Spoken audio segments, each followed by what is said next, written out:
الزنجبيل عند تناوله طازجا كان أم مجففا مع الأطعمة كتوابل أو منفردا كمشروب، باردا كان أم حارا، فإنك لن تصدق ما يفعله بجسمك.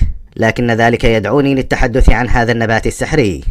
نبات الزنجبيل عبارة عن جذور كبيرة تشبه العقد في مظهرها، لونها يميل إلى الصفار أو كلون حبات البطاطا، طعمه لاذع وله الكثير من الفوائد.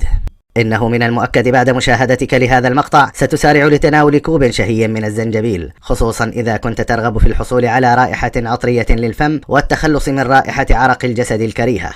والزنجبيل من أهم ما يكسر الشحوم ويبعد عنك شبح السمنة.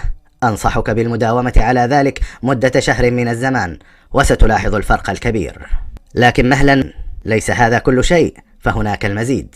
يساعد الزنجبيل على زيادة نشاط إنزيمات الهضم وتحفيز إفراز الصفراء في الكبد وحماية بطانة المعدة وتقليل الغازات وهضم البروتينات والدهون.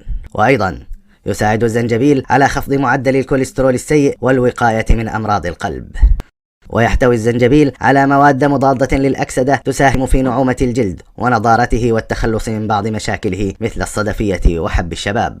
يعمل الزنجبيل على حرق الدهون المحيطة بالكرش من خلال تحسين الاضطرابات الهضمية التي تؤثر على مؤشر كتلة الجسم وتنظيم عملية الإخراج والقضاء على الطفيليات المعوية. وجد أن مسحوق الزنجبيل يعمل على موت الخلايا السرطانية بالرحم، كما يعمل على إبطاء نمو خلايا السرطان بالقولون والمستقيم.